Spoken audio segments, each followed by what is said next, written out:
Good afternoon, everyone. Before we begin the event, we will be playing Negaraku and Wawasan Setia Warga UiTM.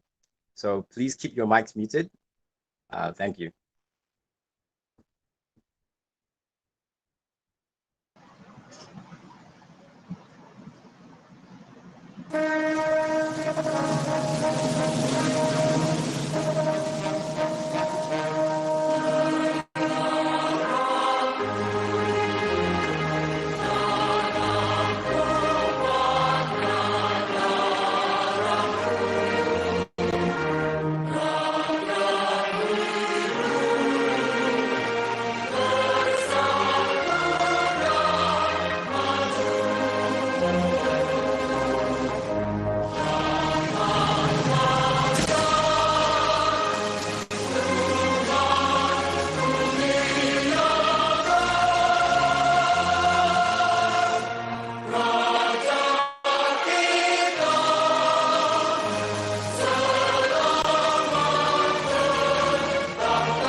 Welcome honored lecturers, Head of Center for Mass Media Studies, Puan Zalifa binti Abdul Wahab, journalist lecturers, Madam Azlina Wati Nainon and Miss Nurul Iman Dimyati, fellow students and members of the public. Before we begin, I just want to remind the participants that you are required to register today for you to receive an e-certificate. As you can see there, somewhere on your screen, there is a QR code. You can scan the QR code to access the Google Forms. If you're not able to scan the QR code, the link is also available in the chat box on your screen. You will also have to fill in another Google Forms at the end of the session or the event. So please do the same then. It would be great if you could keep your microphone muted, but keep your camera on so that we can see you. There will also be a stream of this event on YouTube, and the link to that can be found in the chat box. So you can share that with people who are interested in watching. If you have any questions, we can answer those during the Q&A session. So please save your questions till the Q&A session. But if you can also put it in the chat box and we will collect those throughout the event and address them then. At the end of the event, there will also be a photo session. So please cooperate at the end and have your cameras on during that period of time. Okay, now this is the first pre-event for our upcoming 42nd colloquium. The event today will consist of a sharing session. The sharing session itself will surround two topics. The first being online classes during the pandemic, and secondly, our future planning and internships. So let's go straight into it and introduce our panelists for today. I'll be your host for today. I'm Izzul Hatimi from Universiti Teknologi Mara. We have Wisnu from Universiti Pendidikan, Indonesia. We have Fancy from Bina Nusantara University. And we have Arisha from Universiti Kebangsaan, Malaysia. Before we go into the topics, however, I would like each of the panelists to further introduce themselves so the audience can get to know you better, so they can contextualize what you say into your own experience. So as I'm the host of the event, I will go first. So where should I start, really? My full name is Izzul Hatimi Azram bin Ikram. I'm 21. I study in Universiti Teknologi Mara. I study journalism as my major. I am a semester 5 student. Before coming to UiTM, I didn't really have any prior background in media. I did A-levels in a school called Alice Smith School, which is international school. I did A-levels. In my A-levels, I took sciences. I took physics, chemistry, biology, and sociology as my minor. And as you can see, it doesn't really correlate with journalism, but somehow, one way or another, I ended up studying journalism. And so far, I feel like I'm doing well. I'm not a model student or anything, but I like to believe that I am competent or capable in doing the work which is assigned to me. If you're wondering why I speak so weirdly, I spent most of my childhood overseas in living in different countries. I don't really want to go into that because it's kind of a long story, but I came back to Malaysia in 2016 for my A-levels, as I previously mentioned, and now I'm doing my bachelor's degree in journalism. I think we can pass further introductions to Wisnu. He's available. Okay, thank you so much, Mr. Izzul Hatimi. Hello, good afternoon, everyone. Assalamualaikum warahmatullahi wabarakatuh. I hope, yeah, my voice is clear. First of all, I would like thanks to all the committee here because already invited me here to see again UiTM. And then I also want to thanks to Madam Azlinawati. She's one of my lecturer when I was study in UiTM 2 years ago. Thank you also for all the committee, especially so I can meet a lot of students UiTM here. Okay, I'm Wisnu. Actually, my full name is too long, Prabowo Wisnu Dwiyono Asmoro, but just call me Nunu because it's my famous name when I was in UiTM. Actually, I'm a final year student in UPI, Universitas Pendidikan Indonesia, or Educational University Indonesia, and I'm currently now doing my final year project. Actually, I'm in the 9th semester.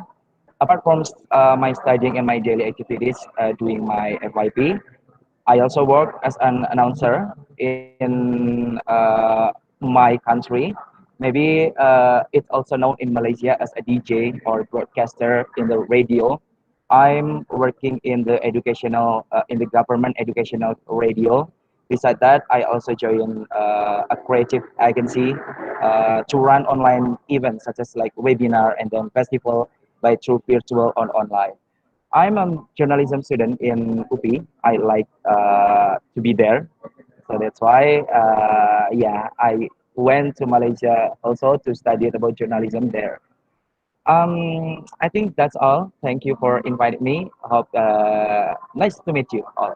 Thank you, Mr. Izzul Hatimi. Okay, thank you, Wisnu. Now we shall proceed to Fancy.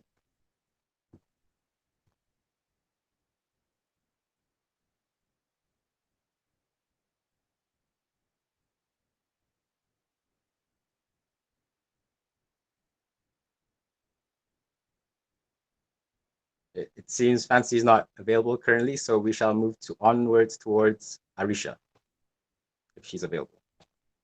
Yeah, I'm here. Okay. Hi and assalamualaikum to everyone. Very good evening to everyone. First of all, I would like to thank the community for inviting me today. My name is quite long. It's Nur Arisha Akila binti Mahazir, but I am known as Arisha Mahazir in my university. I'm from the National University of Malaysia, or we call it as Universiti Kebangsaan Malaysia in Bahasa Melayu. And in UKM, it's a bit different than other universities in Malaysia. Our main language is not in English, it's actually Bahasa Melayu, the only university in Malaysia. And in UKM, we don't call ourselves masscom as some other university does. We call us as mention. We would get scolded if we call ourselves mention mass, but in UKM, the difference is that we don't have one majoring. We don't have only one major. We have to take almost all of the majors, which is journalism, broadcasting, PR, and so on. So it's a bit more. I took journalism during my second year, and right now I'm in my final year. So it was a great experience being a journalist for a whole year. I did a lot of things inside and outside of the university, and that's all. Thank you. Okay, thank you for sharing. Thank you for introducing yourself. Now we shall move back to Fancy, if she's available.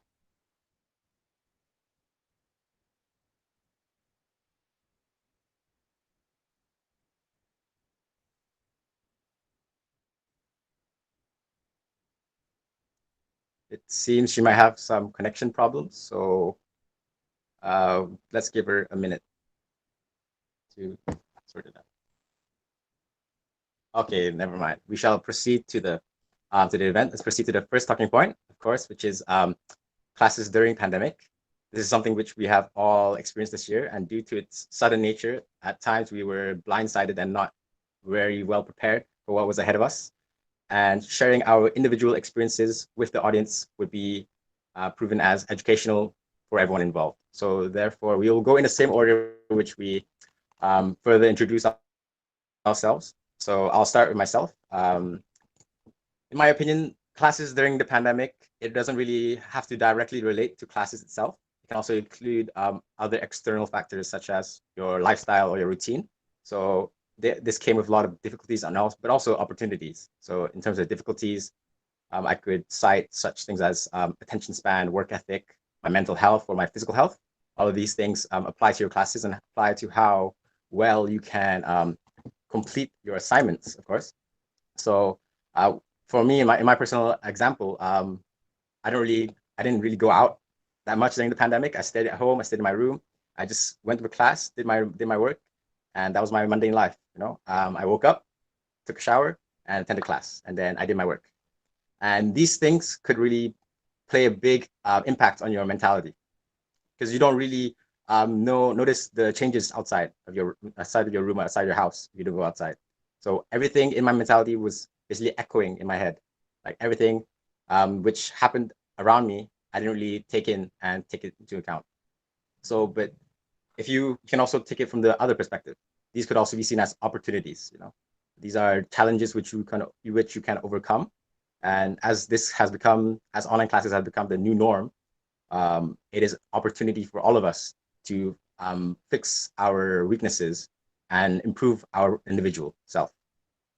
So for example, with attention span, of course, everyone here has a smartphone. Everyone has social media here. Everyone probably spends a majority of their day on social media or on their phones. And you can already know how social media is constructed. It's constructed based on your short attention span. You just hover over something, you click it if you're interested. If you're not, just swipe away. And this can be really problematic at times, because as you're not really interacting with those around you, like outside, you're basing everything in your mentality based off what you consume. So for example, for me, I don't really consume, it's kind of embarrassing, but I don't really consume Malaysian media. I've tried, I'm slowly getting into it, but because I've followed more the Western news cycle more, I still cling to it instead of the Malaysian, the locale of news. So previously, when I went to class or when I went to university, I would get my information from my classmates or my friends based on daily conversations, or even from my lecturers. They would test us on our information, on our knowledge. But because this is now absent, I don't really have this aspect of my life anymore. So everything I read online is all about the US or the UK, how they are dealing with the pandemic, or how the Scandinavian countries are dealing with the pandemic. But then I don't really pay attention to Malaysia or the Southeast Asian area in particular.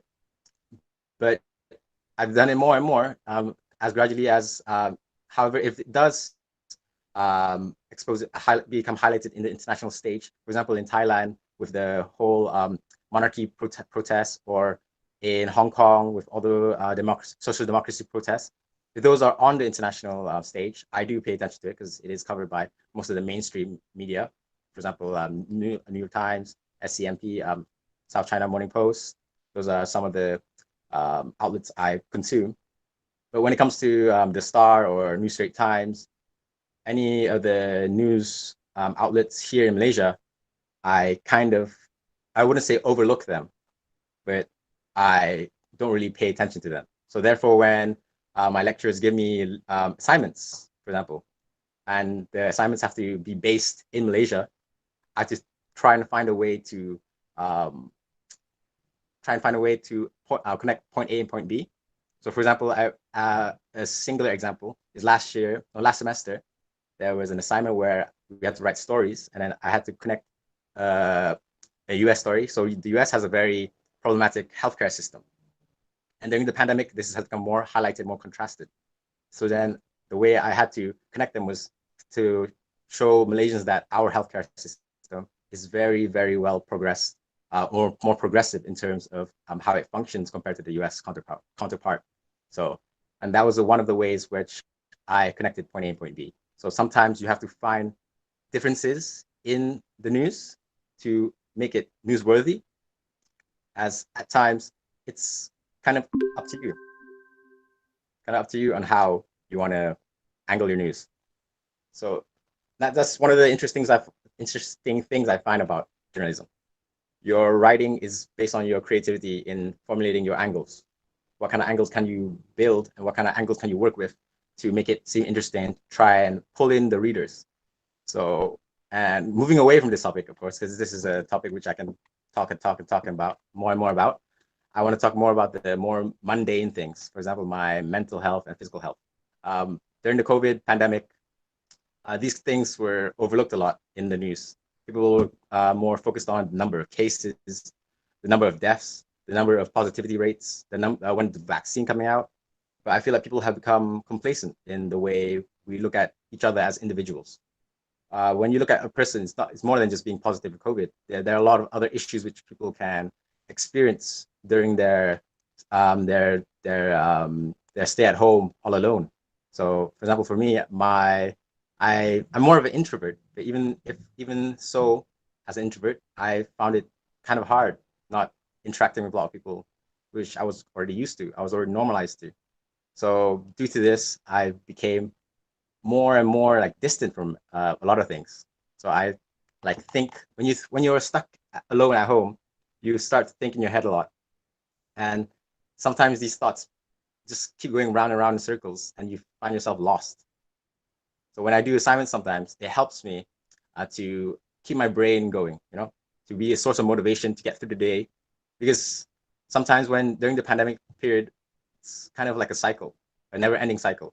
You always think that it's going to end in a month, but it's always going to keep going. And we probably think this is going to go for even the next year, even with the vaccine, because we are probably some of the last people who are going to get vaccinated, because we are not really vulnerable as the elderly are, or those with pre-existing conditions.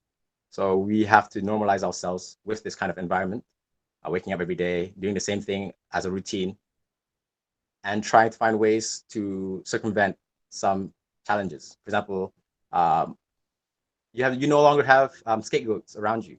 Before this, during group work, you can always push the burden onto other people, and they can share the burden with you. But now that you're alone, even though you have group work together, it is still troublesome or problematic to do the group work, because even if you can message them or have call with them or talk to them over WhatsApp or whatever, it still won't be the same as talking to a person physically and sharing your troubles and stress with them. you will have to solve all the issues on your own. For example, if you're trying to complete an assignment and you can't get an interview with a certain company or a certain source, you have to try and solve it yourself. You can't really ask your lecturer to help. You can't really ask other people around you to help because you can't really expect them to go out of their way to do anything because everyone's having their own issues during the pandemic, and just as you are juggling your issues. So it furthers yourself as an individual by helping your problem-solving skills, by highlighting where you're lacking. And these kind of issues and these kind of difficulties can really show you where you can keep pushing, where your boundaries really are currently. You can bring this to the professional stage later on in life. Maybe for some of you, you're already working, so you probably already experienced this. But for me, I still don't have lots of work experience, so therefore, this is very valuable time for me to work on myself. So that's all I have to share about online classes and so forth, so on. Now I'll pass it to Wisnu. Okay, thank you so much. During this pandemic COVID-19, actually, the classes run by virtual. We understand together that COVID-19 situations finally creates a new climate transformation right in the world of maybe especially the education, school or the campuses. It should be not a surprise for us because especially just working in the media and the technology, uh, yeah, we know that we conduct it by media and technology, the modern technology also. And I feel that the online learning before this pandemic COVID-19, it's also conducted, right? Not 100% or maybe less than 50%. Because yeah, this pandemic is really us to meet the lecturer also, and then the classes also is through by online. If I can say, this is the digital transformations era when all the activity like this event and then the classes anything is conducted by online or the virtual. Okay, so my friends, what I want to share here is in my campus, actually in UPI, Universitas Pendidikan Indonesia, considering the COVID-19 pandemic conditions with the increasing numbers in Indonesia also, making my campus is locked down. I cannot go to the campus. All the classes is run through by the virtual. This required study at home also, and distance learning by virtual. When? When we do learning, when we do learning, especially we just move offline classes to online classes or the virtual. That's the concept. By the practical, it's maybe a little bit different or maybe a lot of differences, right? Actually, in my campus, I usually we use platform something like this, Google Meet or Zoom or maybe WebEx, and another platform to go classes, virtual classes. But mostly in Indonesia, we use Zoom for online classes. And for the coordination or the assignment, it will be sent through the WhatsApp group or the sites from the campus. Like, yeah, your assignment or your task will send it by the platform site, something like that. The lecture process here, actually in UPI, it's flexible. So sometimes the classes can be conducted in the morning or maybe in the afternoon, or it can be in the evening. So it depends on dealing or agreement between the lecturer and the students. And also, actually, when studying about the journalism, we usually go through the field to make a coverage, a live coverage. We go to the location before this pandemic COVID-19, right? But now in this situation, campus, we cannot go anywhere. maybe it seems like Izzul said, we just stay at do assignment and anything at home. Yeah, we also do something like that.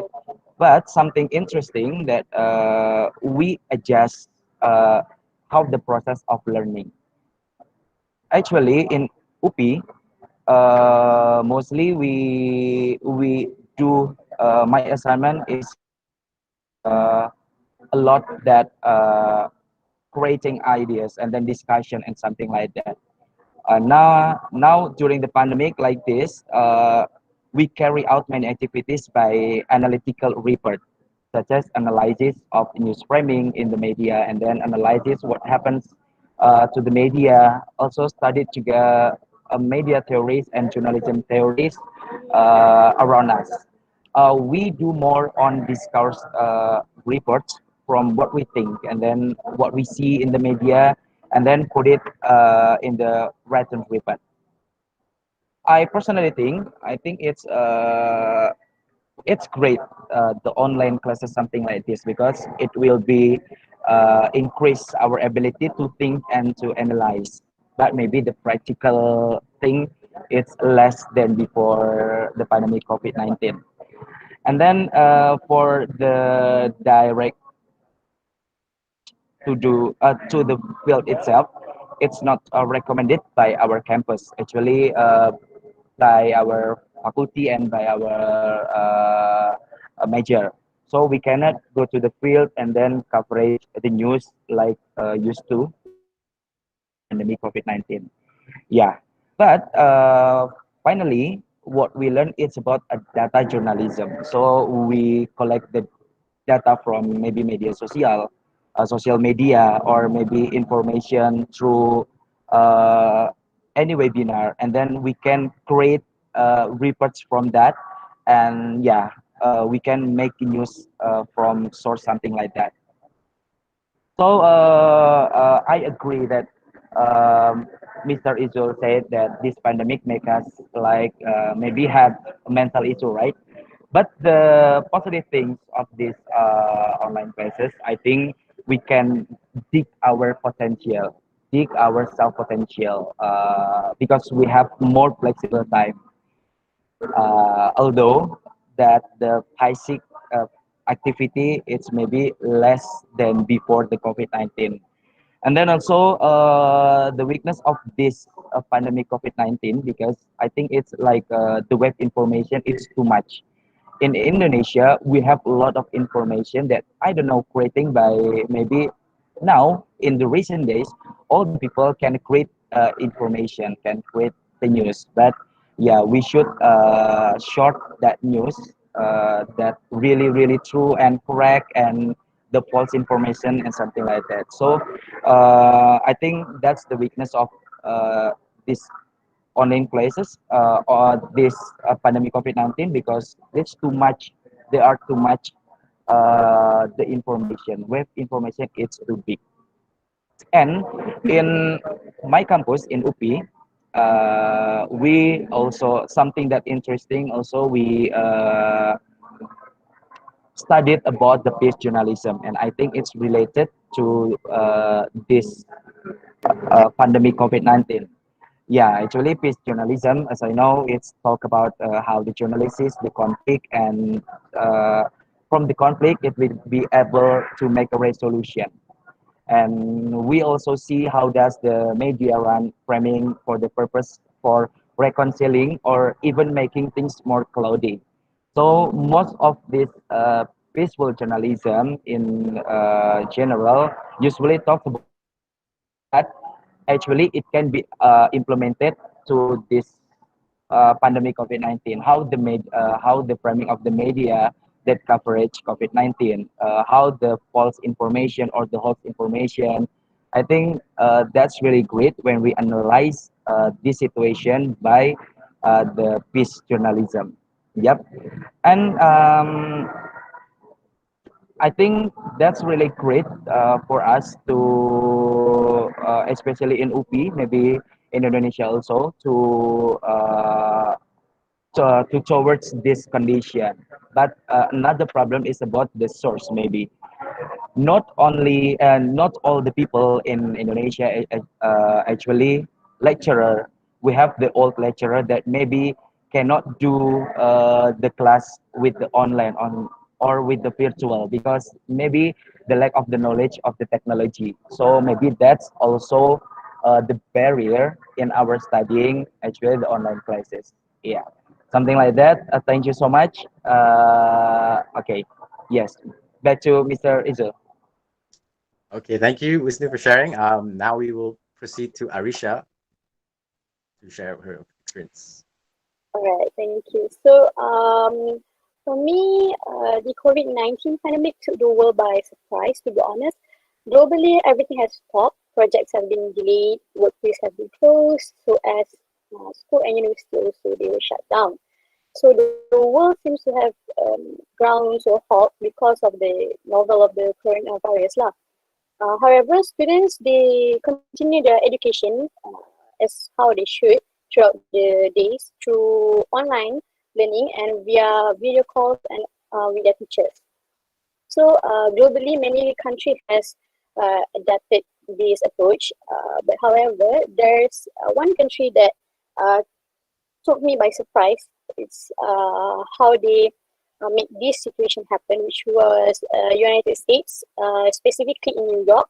Uh, New York prepared the learning lessons for their students by they distribute around 500,000 of it to their students just to help them to allow them to participate in class because in New York it's the cost of living is quite high over there because it's a place that uh, it's like the main place in the United States. So they decide to distribute about 500,000 of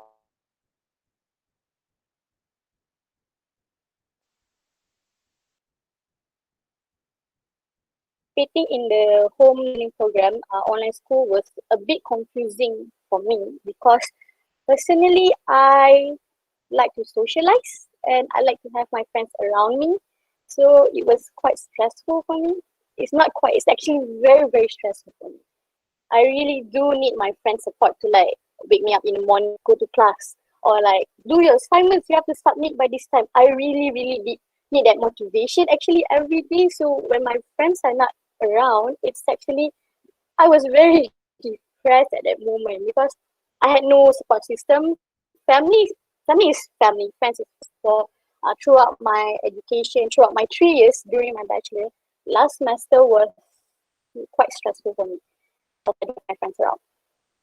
So as then semester I was in a journalist class. It was called as Nadi Bangi. You can go to our website to read our news and so on. It was called Nadi Bangi. So in Nadi, the way that our lecturer Penazmi, he gave us task as how our class should be in the normal way. He asked us to do our news and so on, but he was a little bit more strict than before.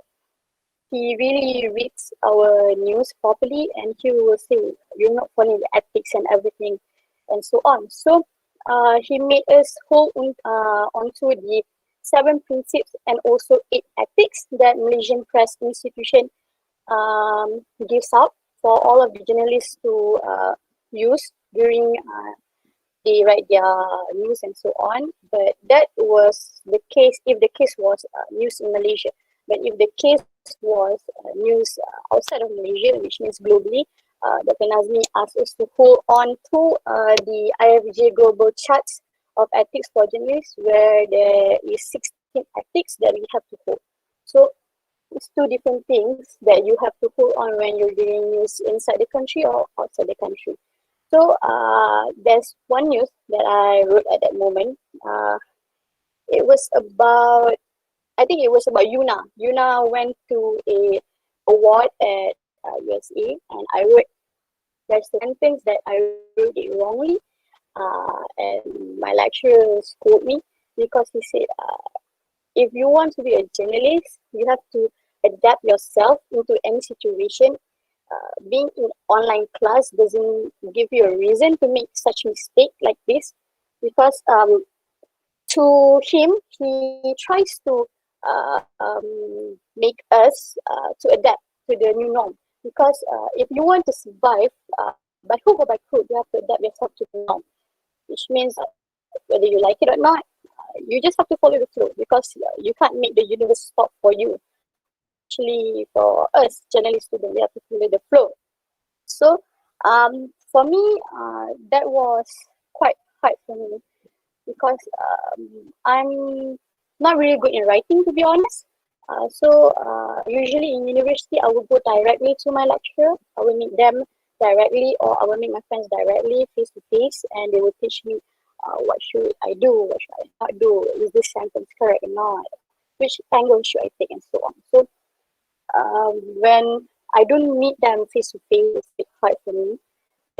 I manage to adapt to it. I don't care. I just call my lecturer, or I just invite my friends via Google Meet or Zoom to discuss about our education on how to write our news and everything and so on. So for me, the best thing to do is make and trust that you are a journalist. Even though you're a student, just trust that you're a journalist right now. So you have to do your work correctly, you work properly, even though you're just a student. You must follow the ethics and you must follow the principles, so that if right now, if you're not following these things right now, you won't succeed outside. Because if right now you're not doing it the right way, what will you do outside?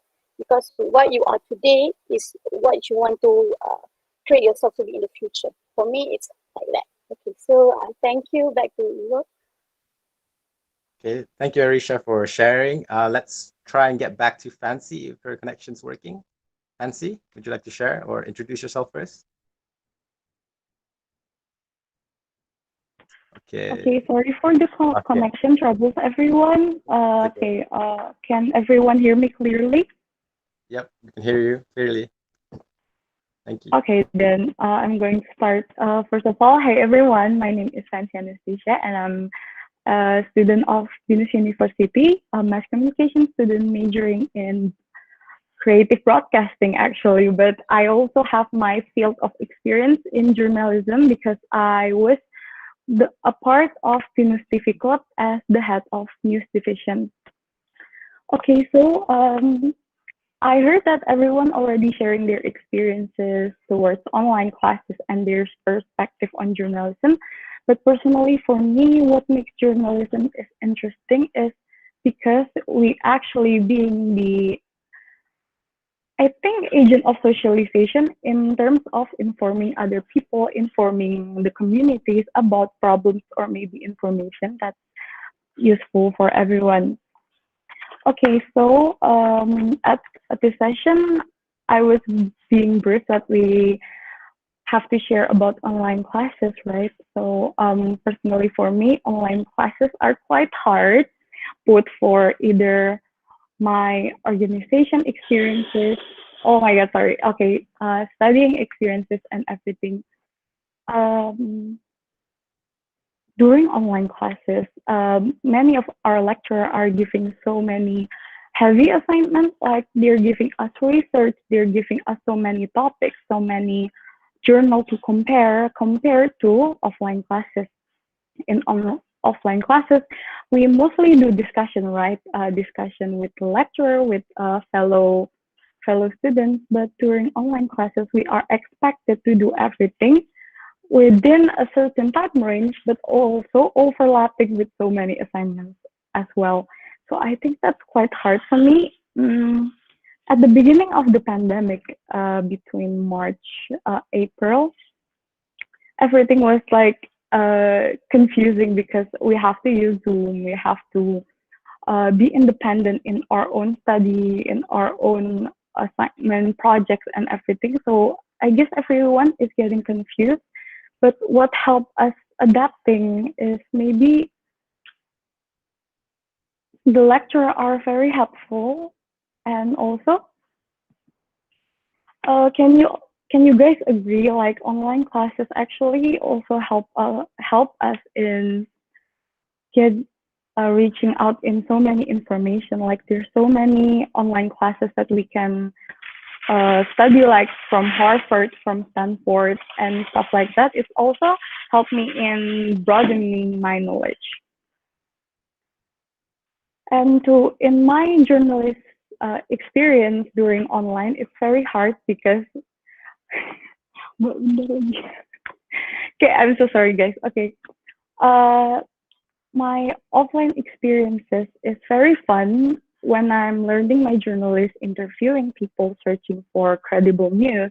It was so fun because it was done on offline.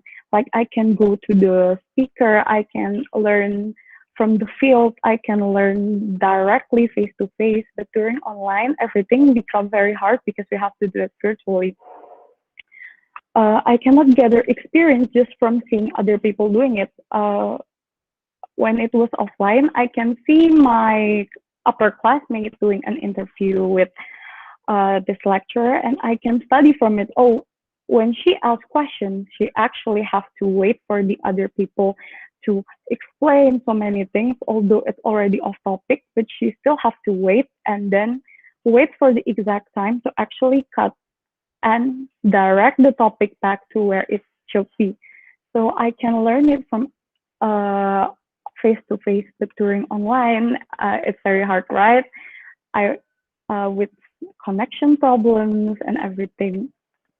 But people went through it. We are adapting, and I think what also helped me in my journalistic experiences is setting clear expectation. Like from the start, if we are going to have this reportage, we already set the boundaries. Like, oh, I'm so sorry. I won't be guarantee it will be a maximum result due to connection problem and stuff. But can we still done this in this format with this timeline? Yeah, my group usually setting a clear expectation. So yeah, I think it helps us getting through and make it doable.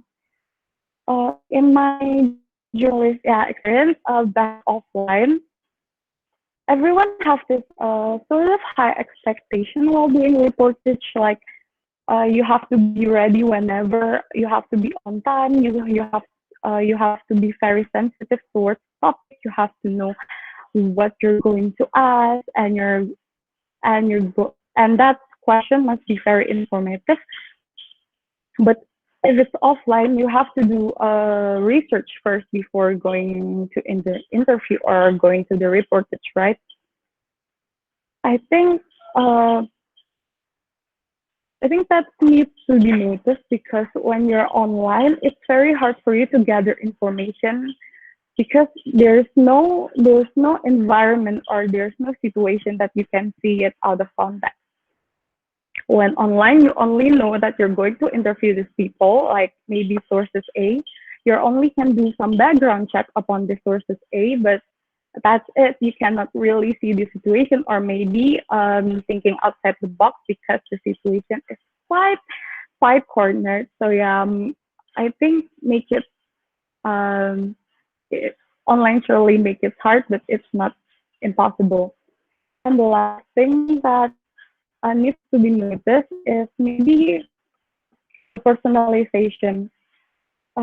Everyone can agree, right? Journalist is, even though as a student, journalist sort of like this social instrument that actually can give people information to for the community and for the society. So as journalists, we can create an article or create some information for everyone to read, right?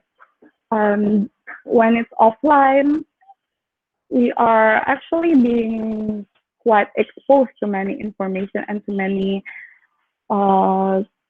certain situation for us to make an information. But during this pandemic, we are cornered, and people usually just cover about health issue, about business, economy, or maybe some social issues. But what the pandemic can bring us as student journalists is we can actually see maybe a different point of view. Like you guys can during this pandemic session, you guys actually can maybe search some new perspective in terms of creating an article, maybe expressing your critics or maybe expressing your opinions towards your communities, how maybe you can help them develop growth through maybe an article that maybe help them. Yeah, it makes us quite easier during this pandemic to create an article. Mm, I think basically that's it for me.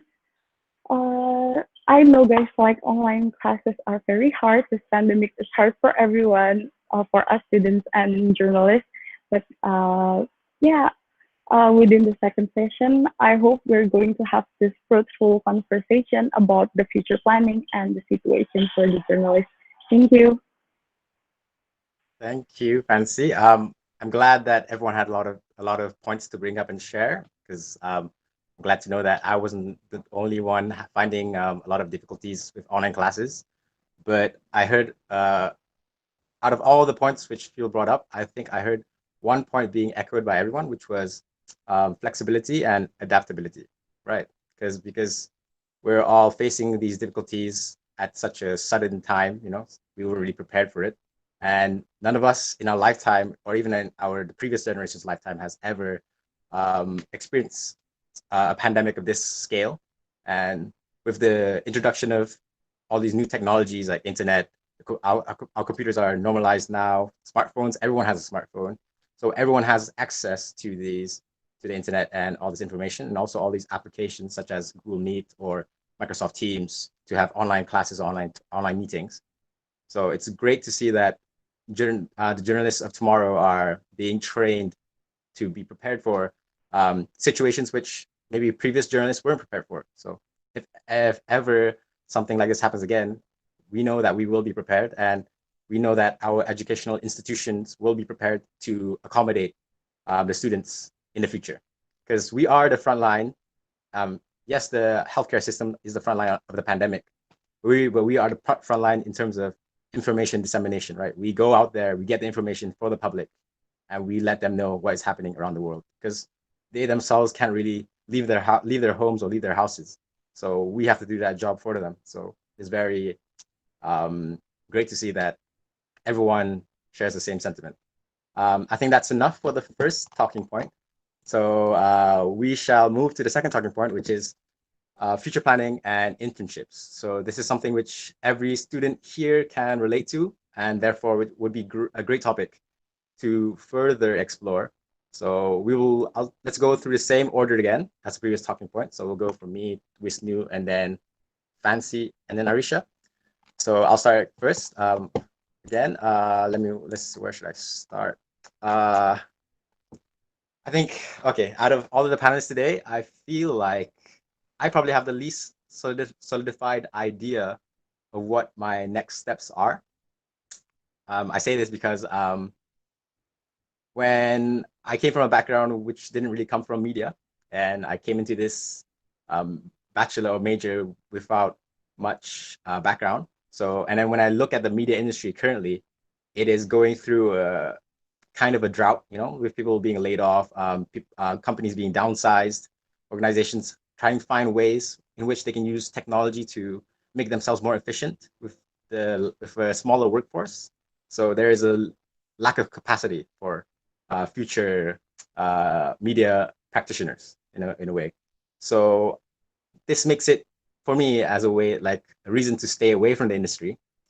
But on the other hand, you can have a different perspective to this. For example, you could see the media industry going through a period of adaptation.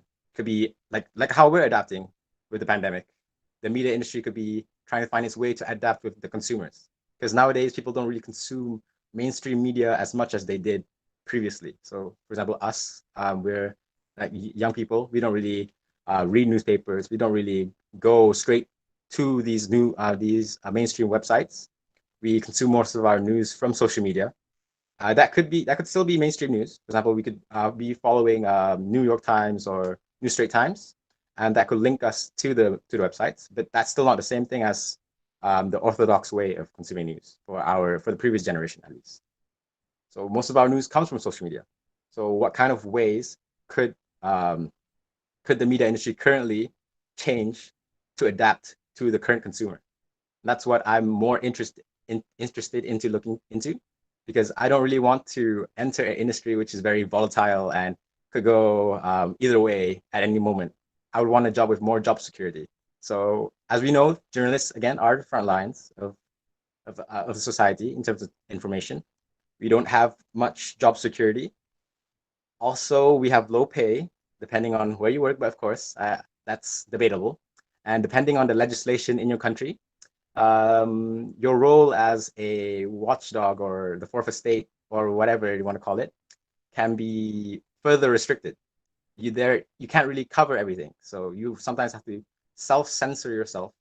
But I don't really want to dwell on this topic. So I'll just summarize that by saying that work as a journalist in this day and age isn't 100% safe or 100% efficient. And that's why I go back to, again, the industry having to adapt depending on what the consumers want. As you can see, lots of, I bet you guys study the same things. Like people say over and over again, the death of the newspaper, the death of the TV, whatever, blah, blah, blah, blah, blah. But again, that's just change. People, just like how people adapt, industries adapt depending on the consumers. So maybe someone in this meeting itself will be the next pioneer in Southeast Asia to think of a different way for the industry to adapt and be the first person in the world to implement it. We never know, but I would like to think that I don't want to provide like a false dichotomy. I don't want to provide like a false statement where I can only do either or. But if I would say that either I refine my craft in terms of writing, in terms of reporting, in terms of broadcasting, and wait for this opportunity to come, or I'd rather move towards something altogether. So this is not really true because there's a lot more opportunities than just two choices. But currently, you could summarize it to just two. And so I would like to keep my avenues open. Like in terms of internship, I will be interning in the media industry, but I do not know if my future career in the future, like in the next couple of years, will be stemmed in the media industry. I do find in a recent assignment, I had to do a podcast for our Sasaran website, which will probably come out soon. But I found podcasting very fun. I'm not really the type of person to be hosting events like this. I'm not the type of person who likes doing public speaking or podcasts in general. I don't like talking. I don't like public speaking as a whole because I kind of fear it, or I kind of have like this pre-designed idea in my mind that it isn't really built for me. I'm not really the type to speak in public. I'm more of the type who writes in the back and gives the news to the broadcaster to broadcast. But here I am trying to play to my fears, trying to push my boundaries, find out where my current individual skill set is, and finding out where I can continue to build myself for the future. Because at the end of the day, no matter where you go in the future, or no matter what kind of degree or bachelor's you took in university, all that matters is your individual skill set and what you can showcase to your employers and what kind of skills you can bring to that company or organization. Show them that you are an asset, that you can provide what you say you can provide. You can do whatever they want you to do. And therefore, you should always take any opportunity which will help you grow as an individual, grow as a professional, and therefore be more efficient in terms of being a journalist or whatever you want to become in the future. So I'm pretty sure everyone else here, all the other panelists, have a lot more work experience than me. And I am ashamed. I don't have lots of work experience, but I do try and keep up where I lack. And hopefully my skill set is adequate or competent enough to get me a job or an internship in the future. So that's all I have to say. It is an ambiguous answer, as the media industry is ambiguous in its current state. So that's all I can really provide currently as an experience in terms of future planning or internships. Hopefully that suffices, and I'll push this to the next panelist, which is Wisnu. Would you please care to share? Okay, Thank you so much, Bang Izzul. All right. We talk about share about on future plans, tools for internship, and anything related into that. Actually, my friends, all actually, I did an internship. I finished my internship at April maybe or March, which is that the beginning of the COVID-19 pandemic that just happened in Indonesia at that time. So around March on April. So maybe let me share about my experiences or maybe insight of how the media works today, especially around me. Yeah. Actually, we actually in Indonesia, general or maybe around of me, the cases of COVID-19 is make the media also transform to or develop more and growing. My plan seeing how the journalism develop in Indonesia in this day, I think journalism is not only when you write only the news and then share to the public or citizen.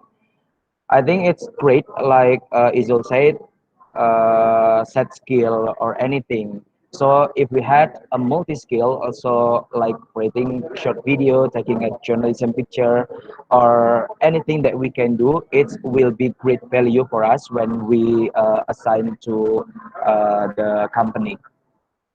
In my opinion, I see that a lot of job and professions that appeal in these days, something like that.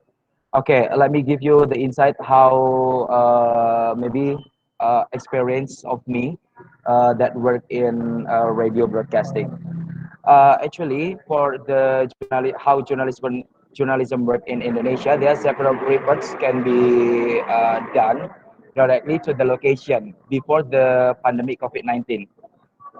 Even this, the media must ensure the safety reporters and journalists, like giving free vitamins or swab and so on. And it's done by the big media, which are still economically viable today. So for those media who are stable in the economy, they still run the job or the works of journalism as well. But maybe there is like a healthy protocol that should be works.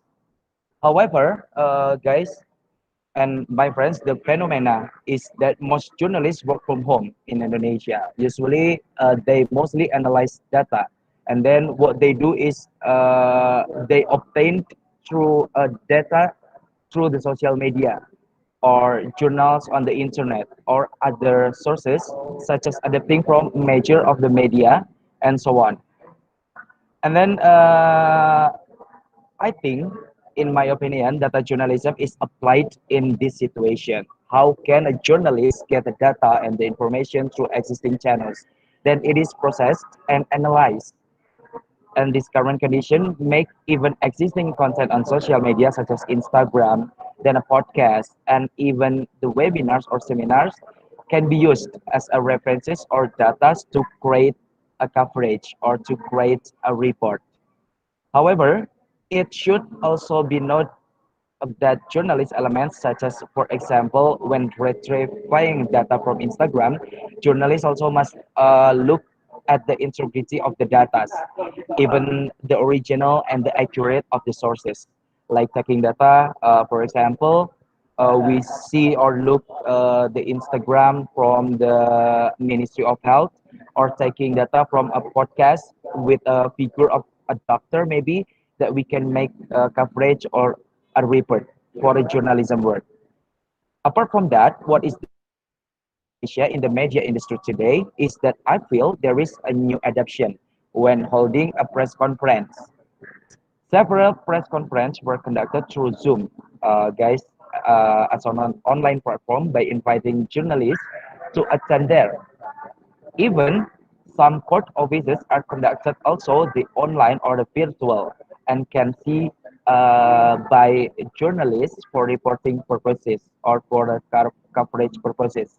in essence, many new adaptations have been made at this time, including the emergence of several new professions that still intersect with the work of journalism. One of which is, I think, a content writer. At these times, digital media is a platform that can develop, yeah, especially to support maybe the economy of the media or companies or yeah, anything. I've seen in this situation, in this pandemic situation, around of me, there are a lot of vacancies to become a content writer, even in a big media like a Tempo and then like a Kompas in Indonesia with the qualifications. One of them is graduated from the communication students or journalism. So mostly content writers filling the site's platform for the company with the coverage that is soft news, such as a lifestyle, sports, technology, and another things. This profession may actually have been around for a long time, maybe I don't know, but it is only up and booming now in this pandemic and this digital transformation and in this digital era.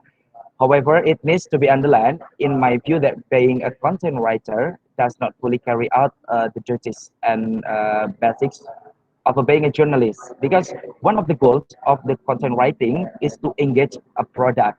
There is also a marketing side that goes into this profession. It's not the same like as a journalism do.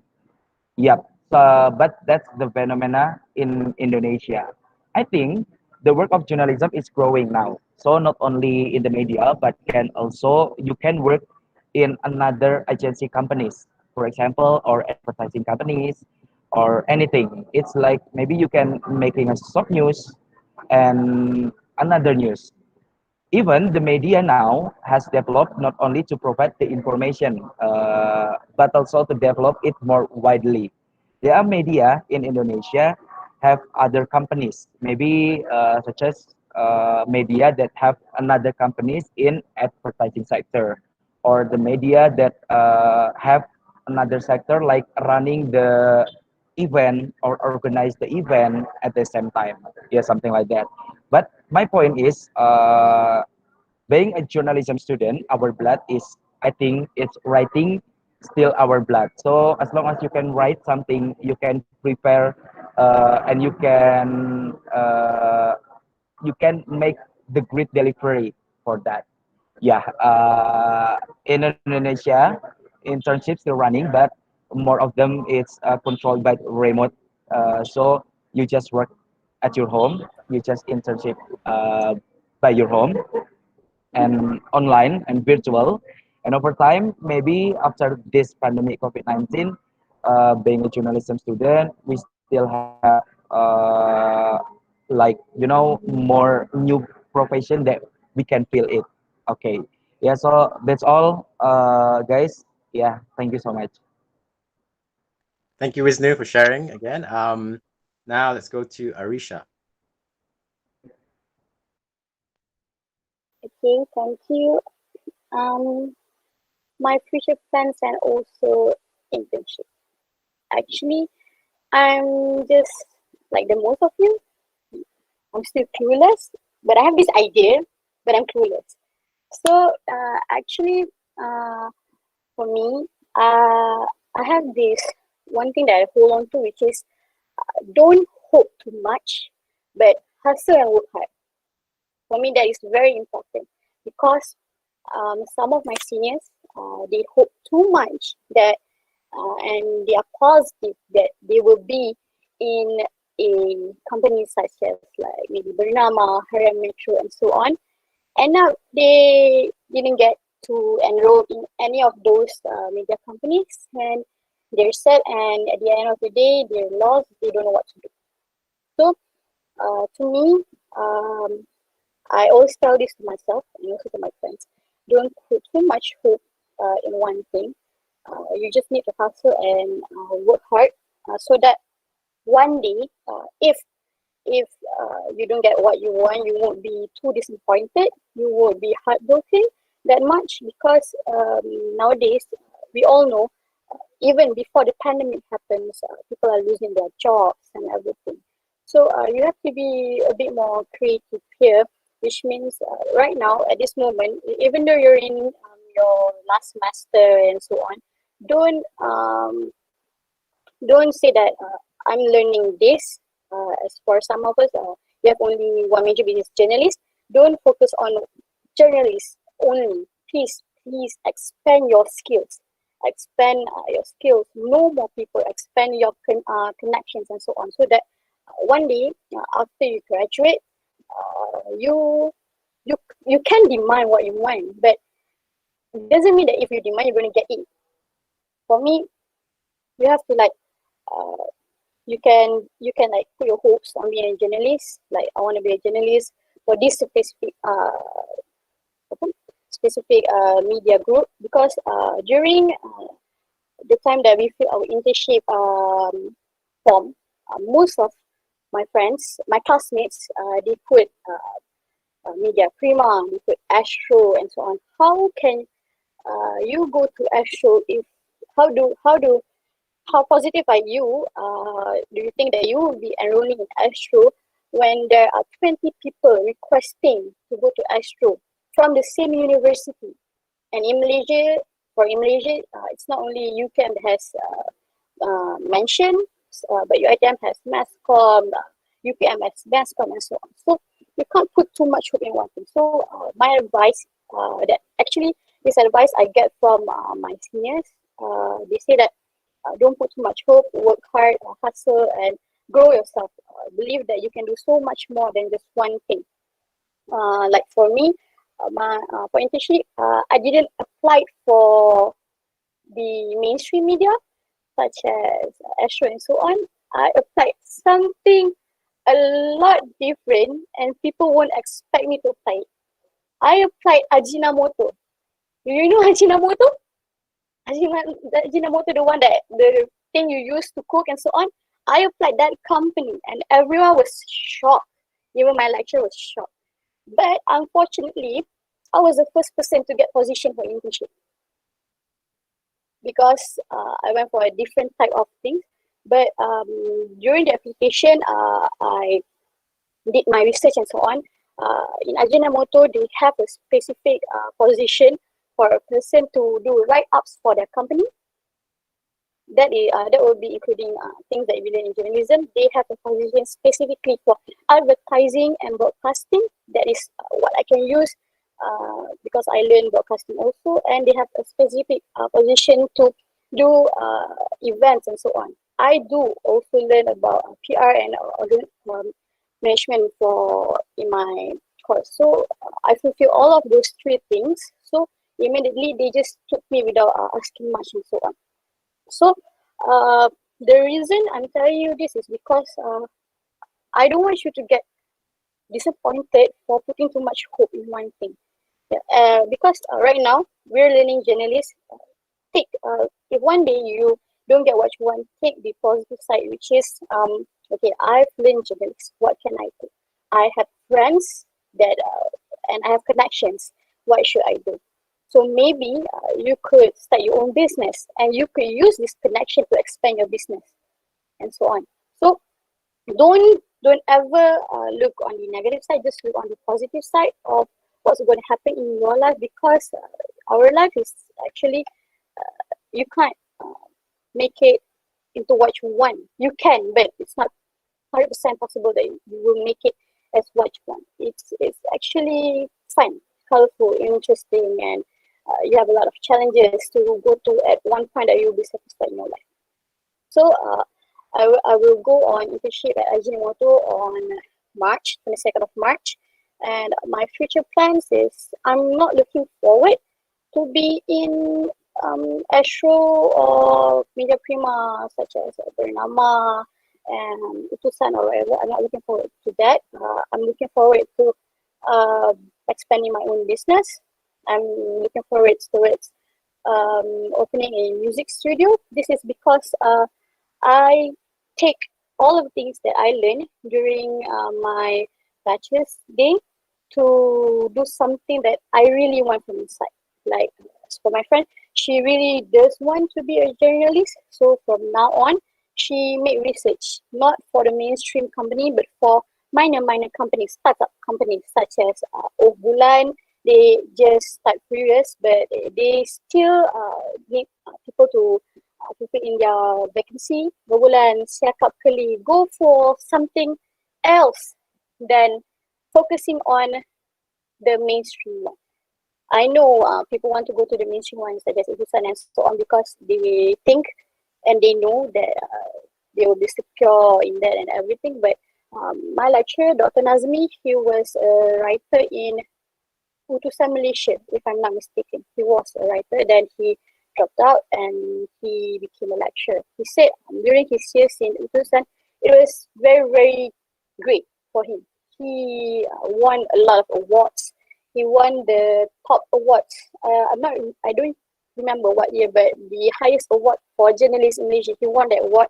Then he said that at one point he think that he loves to be a journalist, but he likes to write and so on. But he noticed that throughout those years of his experience, he loves to teach other people. That's why he enrolled to become a lecturer and teacher. So for me, my future plans is that I'm not sure, but I would really love to try more things. So my advice is like to not hope too much, expand your connection, expand your skills, get more skills, and just live your life. To be honest, just live your life. Thank you. Thank you, Arisha, for sharing your personal experience and your advice. Now we will finally go to Fancy.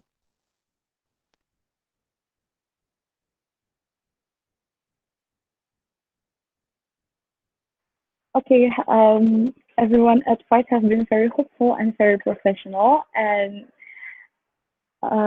actually, I also don't really have that many experience, like not that professional experience. I didn't work in mainstream media. What I've been through is only maybe community and organization experience in journalistic perspective. But my thoughts for my future plans, I have to go back to, I think, my childhood in a way. During my childhood, the TV quality in Indonesia is they only present us with FTV or maybe like, yeah, romance story and stuff like that. So there's really a little to none the content that actually have formidable quality that can educate and also entertain us. So yeah, from my childhood, I understand that, oh my God, in Indonesia, we have a poor quality for the TV content. We're not discussing about the radio because the radio actually quite informative because it was one of the instruments. But in Indonesia, yeah, the people likes to watch the content that's very controversial, that's very fun, that's very hot at the moment, the pop culture, but little to none the education quality. Starting from that, I already paced myself. I want to be the quality fixer in Indonesia. I mean, I want to work at maybe as a media company, maybe as a content creator or maybe content director or a journalist, anything. I want to fix the quality media in Indonesia. With that goal in mind, I already set the pace. I want to go here, I want to do this.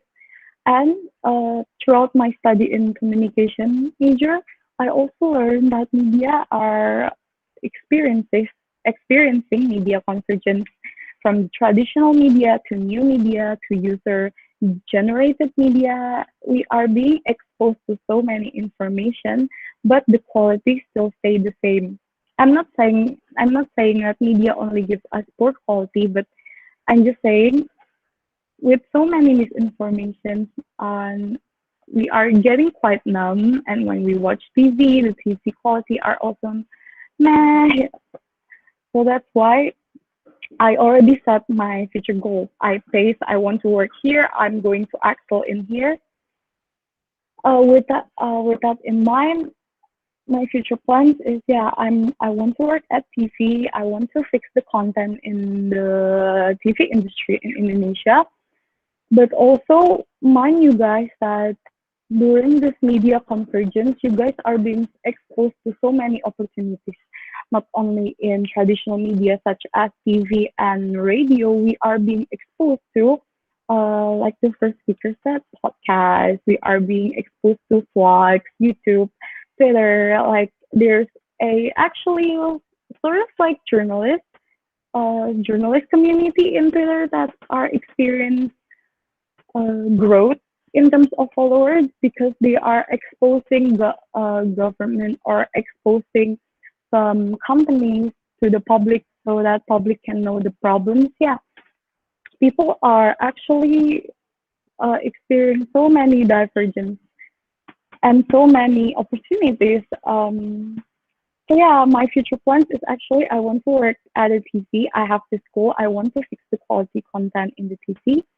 And my advice to you guys, if you guys are having the same passion that you want to work at a TV because you have this mindset, or you want to be a journalist to be the watchdog, or maybe you want to defy the gatekeeper in the media, in the mainstream media, go ahead. All I can say is you should follow your instinct. I guess you should follow your instinct because no matter the platform is, no matter what you're pursuing, either it's traditional media or new media, they both have the same effect. They both capable in reaching out a larger audiences.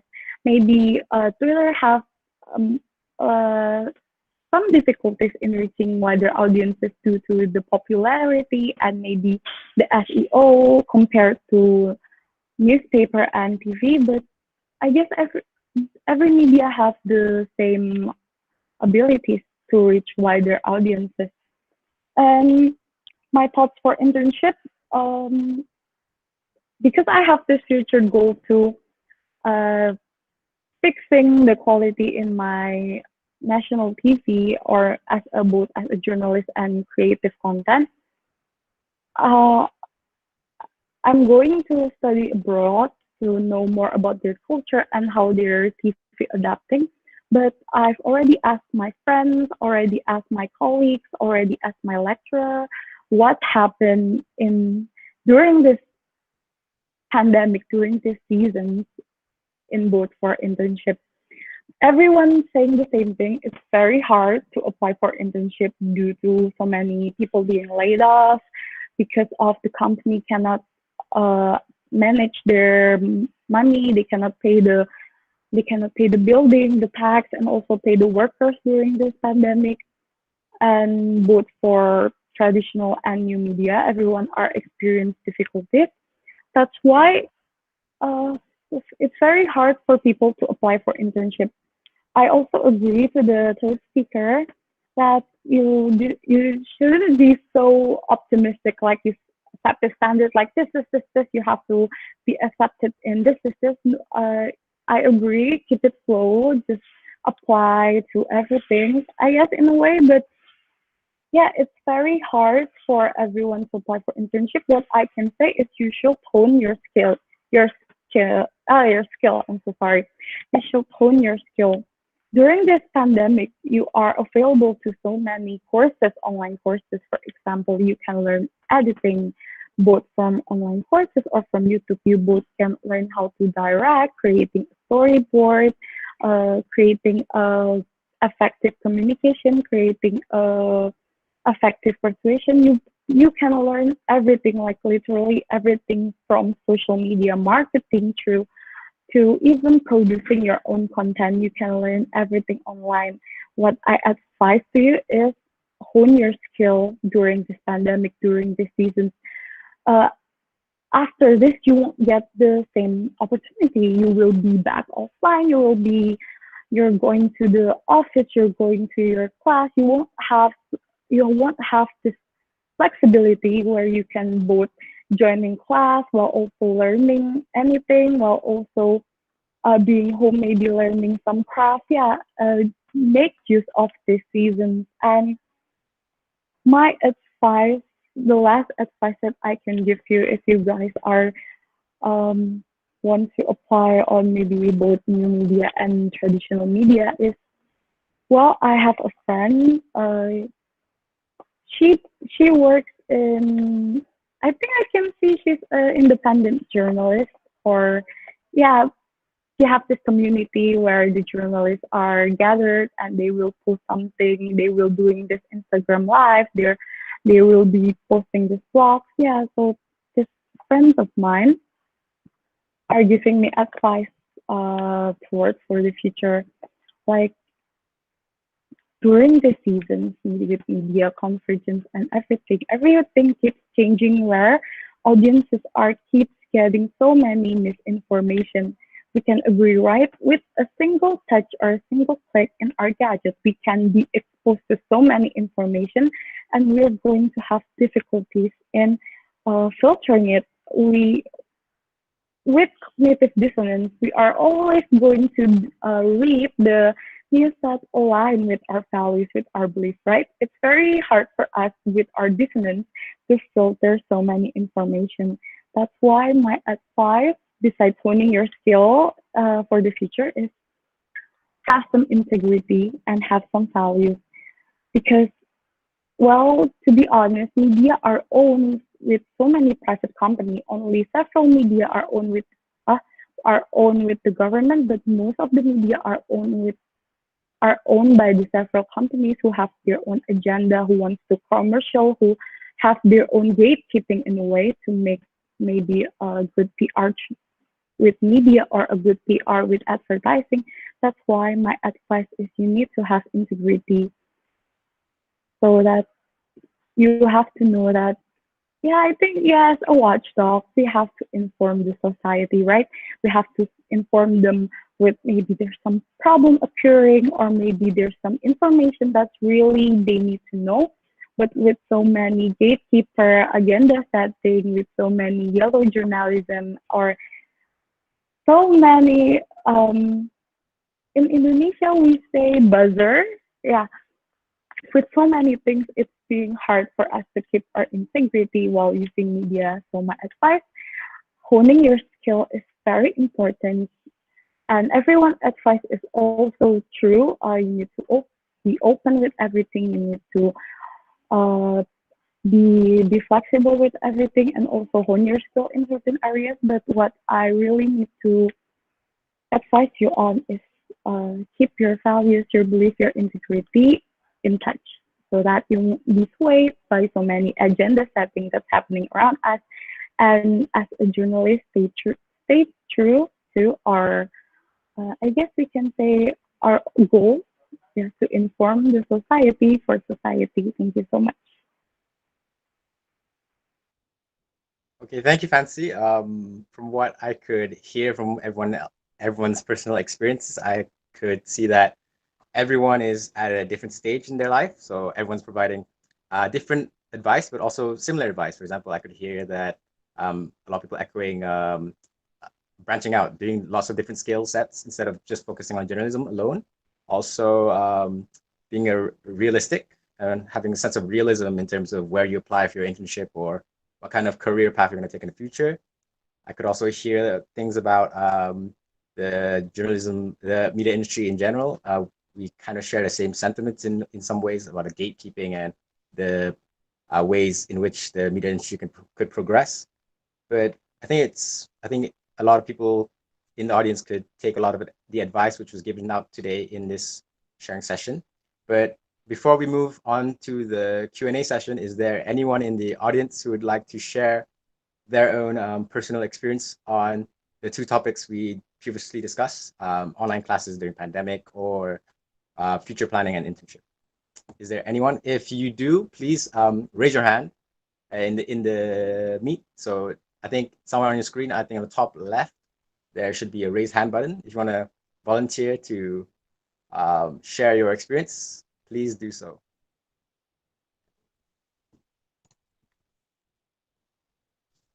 I don't see.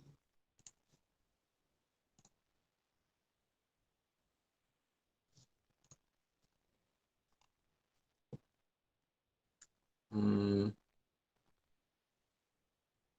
don't think anyone is raising their hand, so let's go straight to the Q&A.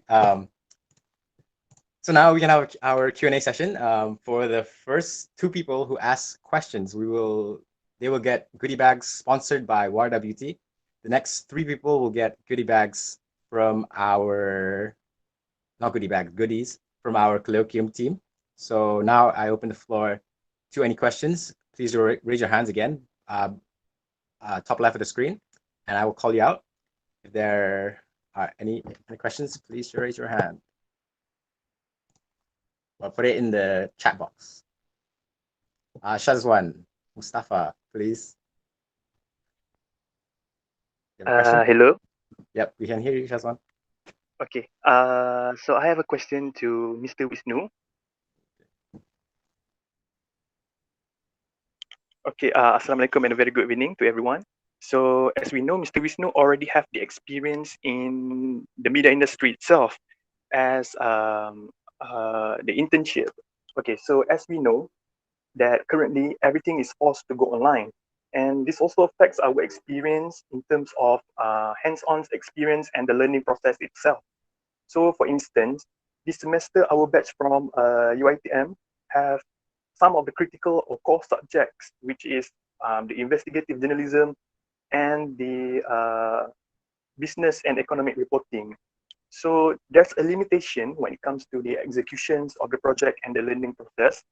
And not to mention, the industry nowadays are very demanding and they have a high expectation towards our generation of media practitioners. So based on Mr. Wisnu and our panel's opinion, is there any way for us to enhance or compensate the limitation that we are experiencing today in terms for us to be more prepared and become more competitive in the media industry? Thank you.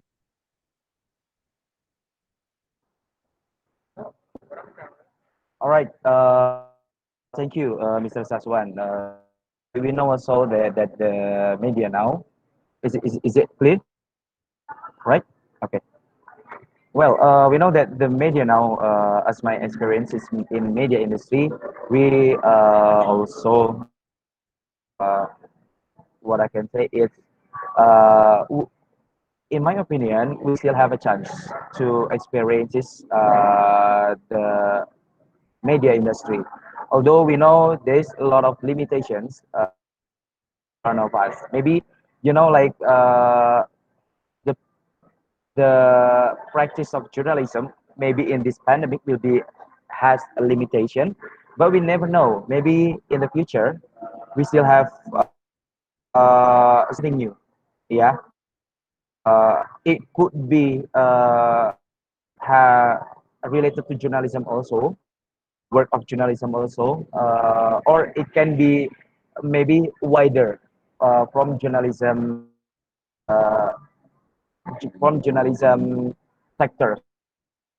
If I may say, it's still we have a chance to experience this, the journalism in the future days.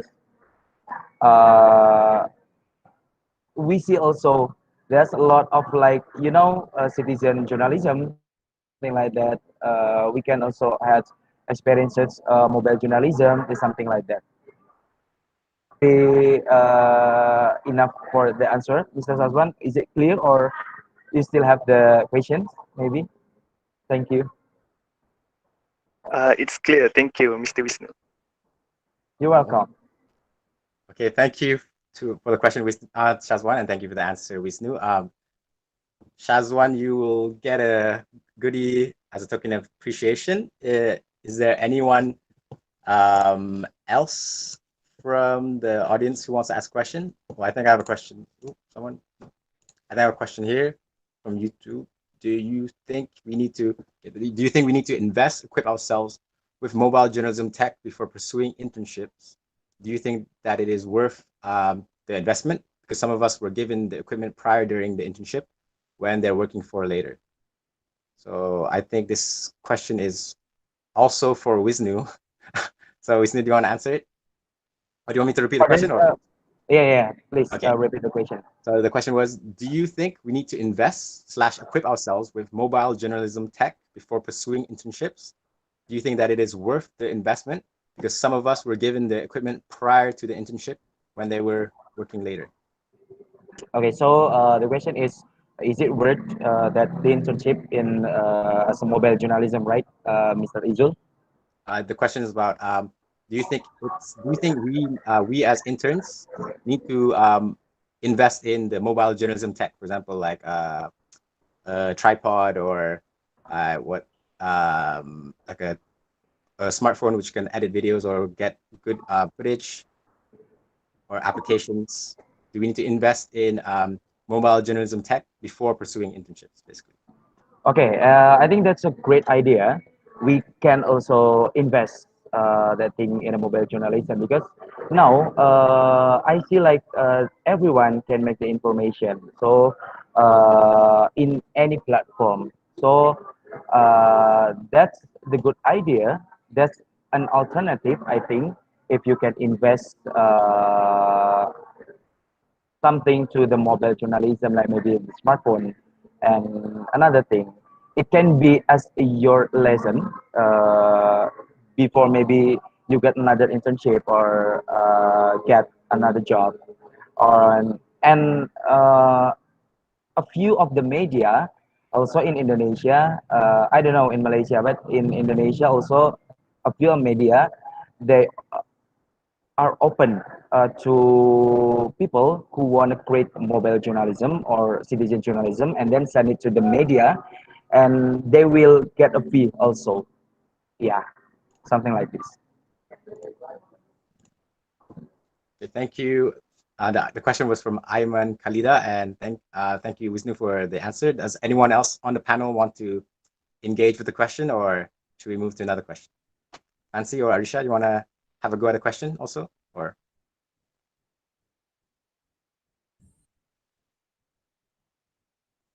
Oh, no. Okay, we have another question from someone raised hand. Christina, would you like to say a question, please? Okay, hi. So I have a question for, I think, Arisha. I think rather than us just trying to focus on like the negative aspects, because a lot of people think that studying online, has its negativities. But what would you say is the best thing about having and studying during a pandemic, from your perspective? Okay, thank you for the question, Christina. From my perspective, at first it was hard, like how I told you before, but then I have to adapt to it because it's compulsory for me to adapt to it. I take the positive side, such as I also do take broadcasting. So for broadcasting, usually we need a lot of hands-on. We need to be in the studio and so on. So it's quite hard during the pandemic, but I took the positive side. I've learned more about technology during this pandemic, to be honest. I've learned on how to conduct a show just through doing online session like this, but a full show, a full 1 hour show. So that's one of the best part actually for me during this pandemic. And as a general student during this pandemic, online class is quite hard because we're doing this online and so on. But I got this opportunity to enhance my experience in module in mobile journalism. So there's no reason, I said to myself, there's no reason that before this I gave a reason which like I don't have a good camera to go out to take pictures for the news and so on. But now, but then I do have reasons because in mobile journalism I just need to use my phone. It's easy as that. So the experience was quite good actually. Actually, it's quite nice. It's the other side of the new norm. Yeah. Thank you. Thank you, Christina, for the question, and Arisha for the answer. I think we have another question in the chat box from Brigita. She says, are Malaysian broadcast media owned by the government or by private companies? I think this would target me and Arisha as we're Malaysian students. So Arisha, would you like to try first, or should I think yeah, I'll go first because yeah, you can go first. Yeah, you can go first. As I previously stated, I don't really have much knowledge on the Malaysian context, but from what I remember, Media Prima, which is one of the biggest media conglomerates in Malaysia, I don't know if they're still owned by UMNO, which is a political party in Malaysia. I don't know if they still are, but previously they were still the majority shareholder. RTM, Radio Television Malaysia, I don't if that's what it stands for, I don't remember, but they are owned by the government also. So that's the scope of my knowledge based on this topic. So Arisha, do you want to add anything? So in Malaysia, for broadcasting, is it? We have two different types. Some of them are controlled by the government, and some of them are not controlled by the government. So, where the companies that are controlled by governments, such as Media Prima and so on, they have to stick to some rules. Some of them, it's like before publishing, you need approval and so on, and you can't talk bad about the government or something like that, and you can't just make the shows based on what you want. It's just the same as journalists. It's because we want to stay truthful. We want to portray the exact story, but if the broadcast company is controlled by the government, it's not going to be 100% true what the citizens will see. It will be like maybe 80% or 70%. They have to cut out some parts so that some parts won't be known by the citizen and so on. So yes, some of the companies are controlled by the government, but some aren't controlled by the government. But those that are not controlled by the government, they are not usually get arrested or sued by the government because they know how to manipulate the stories and so on. That's why the ethics are very important in journalism or in broadcast. You have to follow the ethics. So if you are providing something that should not be known, but if you're following the ethics, so the government can't sue you or something like that. So in Malaysia, we do have both. Thank you. There are more questions here, but before some people typed out questions, but someone raised their hand. I think I should address the person who raised their hand first. So Nurul, would you like to state your question, please? Hi, my name is Nazifa. Can you hear me?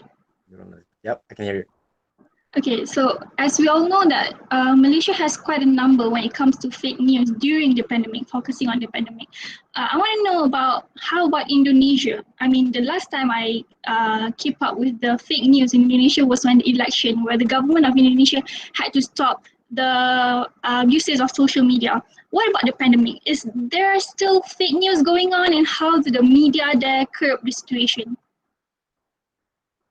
Anyone from the representative of Indonesia? All right.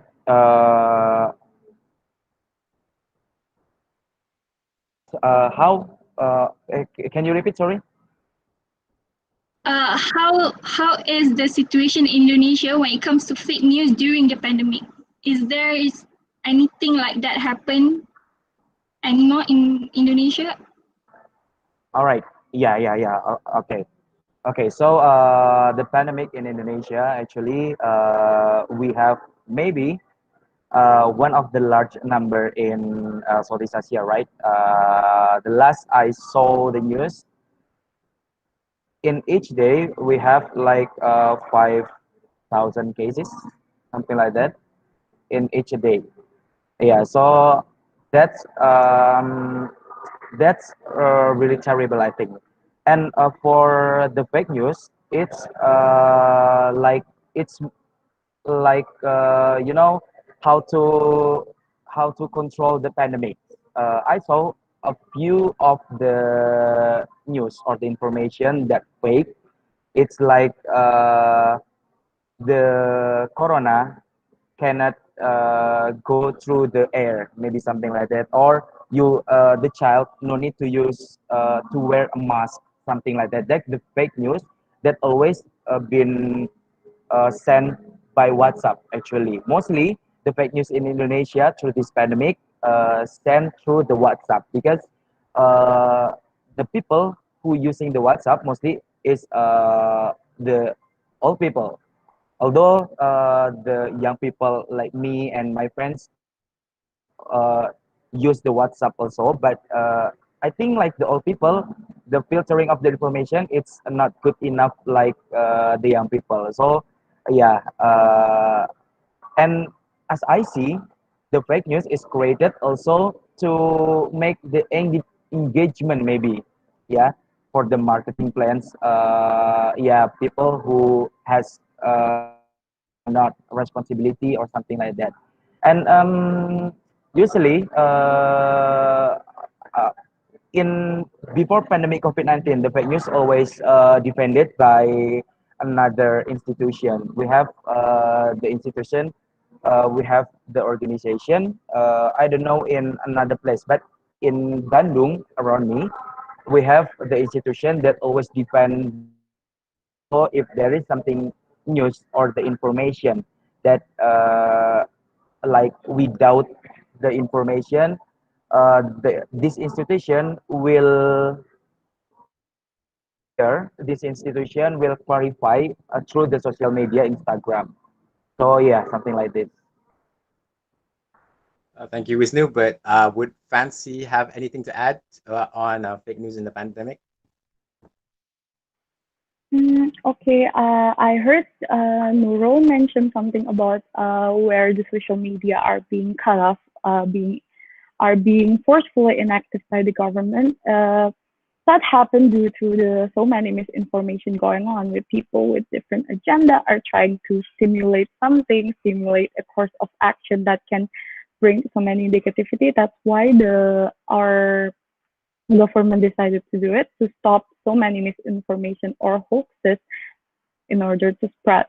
So to be honest, I quite agree for her about the government action, because it was so brutal. The misinformation are very brutal that's happening around here. I've read some of the messages, so many hoaxes, so many information that can trigger well, so many negative emotions, can trigger so many negative course of action. And I heard you mention how media are handling it. Well, the media are handling it with so many, I guess, pressure, because now all eyes are going to turn on the media and media only, due to social media are being deactivated. So the government are a very, I guess, very strict in surveillance the media. So I think the media are handling it quite well. So they won't be able to maybe give some agenda or giving out some that agenda setting that they want to, due to the government surveillance. So yeah, I guess the media are handling quite well. And um, personally, misinformation happens everywhere, not only in Indonesia, throughout the world. We are being exposed to many hoaxes, but I guess it depends on on personal level whether how to filter each messages. Thank you so much. Okay, thank you. I think there's another question for Fancy. The question is from Farah: how to manage stress submitting assignments in tight deadlines for online learning when there are so many distractions? Would you like me to repeat it? Yeah, please. Okay, so the question was, how do you manage stress submitting assignments in tight deadlines for online learning when there are so many distractions? Oh, okay, how to manage assignment. Yeah, especially in the early days of the pandemic, right? I actually manage my assignment by being very realistic. Yeah, by setting a good standard of, okay, let's do this. Let's not being procrastinate, because during Corona we are actually, are quite fragile towards procrastinating, because like the deadline's still next week, right? But I set a realistic standard that helps me a lot in terms of okay, with next approaching deadline, we won't be able to do it within 3 days or maybe within 2 days. That's why I set a realistic goals like, okay, we're going to do this assignment by this time, you're going to do this assignment by this time. With so many pressuring deadline and with so many assignments, when you set a very realistic goals or realistic standard, it actually can help you a lot. Maybe another thing that helps me is uh, within so many assignments, heavy workload, heavy stress, heavy deadline, is actually taking a relief, taking maybe some activity that's actually fun, taking a break one at a time, and have this goal. You don't have to be always productive. Like you cannot measure yourself to maybe the next person who does assignment like every day in a week. You cannot measure yourself or compare yourself to everyone. But what helps me a lot is this thinking that you don't have to be always productive. It's okay to take a breather, take a break, but have a realistic goals. I guess that's what helped me. Okay, thank you so much. Hopefully it answers your question. Okay, thank you, Fancy. I think we have enough time for one more question. So I think I see in the chat box there's a follow-up question to the Brigita's previous question about Malaysia broadcast media ownership. So the follow-up question is, so would you say Malaysia has freedom of speech? Which is the question. Arisha, would you like to go first this time? Okay. So, in my opinion, Malaysia they do have a freedom of speech to give speech, but in the same time, they are bound to Perlembagaan Persekutuan, which is the highest law in Malaysia. So they have to be careful on what they want to talk or give speech, because if I'm not mistaken, this year SKMM Suruhan Komunikasi dan Multimedia Malaysia, it's a board where they give out like new laws about freedom of speech.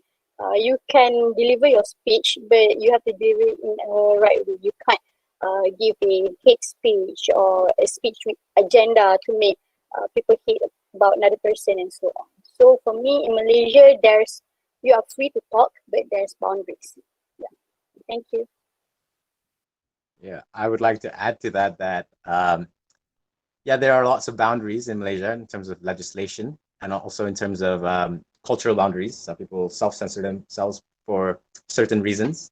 I don't really want to cite each individual one, but what I think is important is that Malaysia is still a democratic country. We still have a democratic system in terms of voting. So even if we can be, even though freedom of speech can be debated in Malaysia, we are still at heart, at essence, a democratic country, and thus everyone has their voice in terms of what government they want to elect, and therefore you can't really push blame if society in Malaysia is going through troubles, because you are, in the end, you did vote for the government, so it's up to you as an individual. Okay, I think do we have time for more questions, or is that? I think it's already 4:48.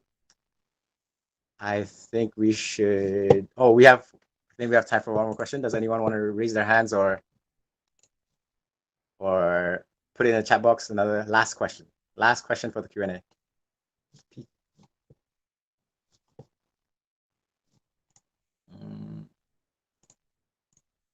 Okay, I have a question here from you two also. This question is from Pico. The media industry, instead of hiring, it's currently firing people. So do you think it is still recommended to contemplate on pursuing journalism career or a job in the media field? So this is for Arisha. Right. Okay. Pardon, can you repeat the question? Right. The media industry, instead of hiring, it's currently firing people.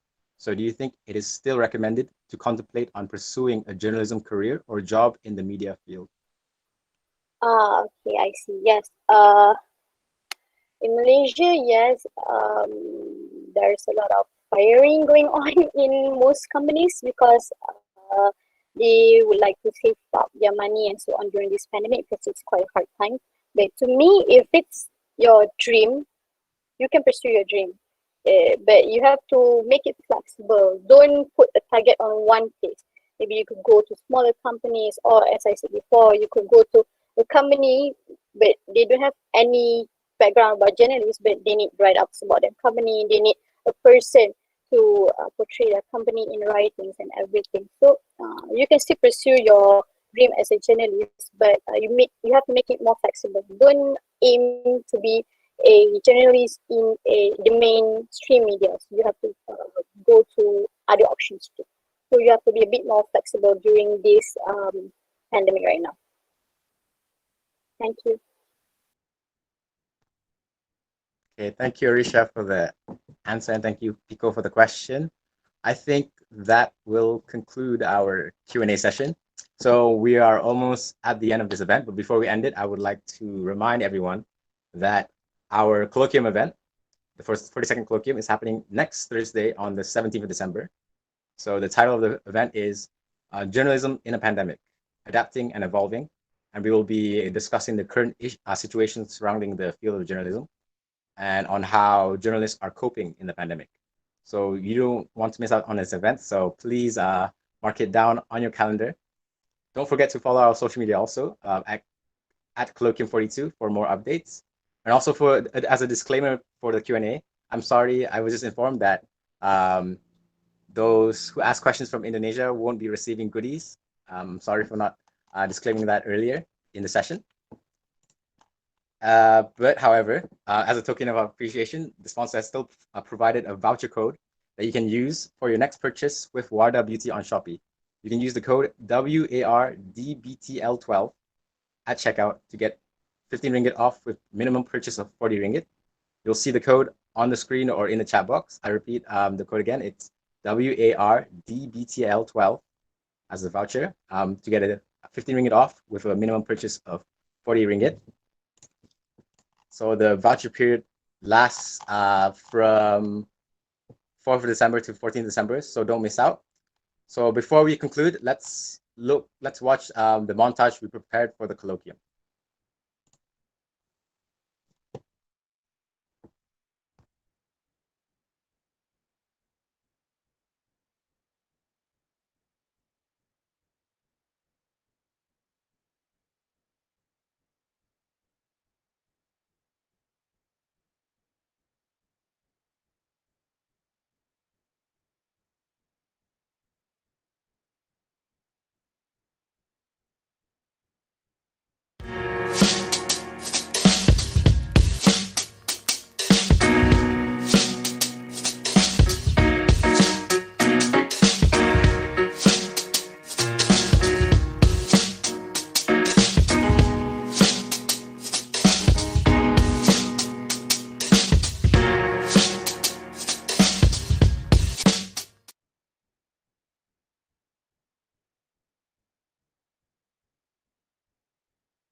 I'm sorry. Okay. Where was I? Thank you. That was for our 42nd colloquium next week, Thursday. Our sponsor, Wardah Beauty, has provided a voucher again, WARDBTL12. Use it at checkout on Shopee for 15 ringgit off, a minimum purchase of 40 ringgit. You can see the code on your screen or in the chat box. So the voucher period lasts from 4th of December to 14th of December. So don't miss out on it. So this overall concludes our pre-event for today. I would like to thank all the panelists who participated in the event. It was a good sharing session. We all provided our personal experiences, and I hope the audience can gain something from our personal advice and experiences. Also, I would like to remind everyone not to leave the call yet because we will be having a photo session. So I hope everyone can cooperate and turn their cameras on for this short while so we can get a quick snap of everyone's face. And please smile, so I don't smile on my own. Okay, wait till everyone gets, is it okay? Okay, 3, 2, 1, smile, everyone. Oh, what's happening? Wait, never mind. Wait.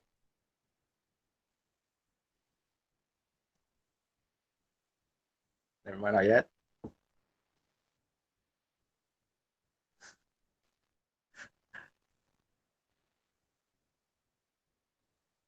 I think we're ready.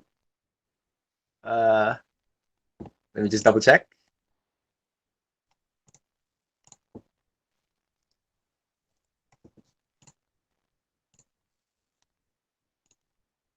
Okay, we're ready. All right, everyone, please smile. Okay, 3, 2, 1, smile.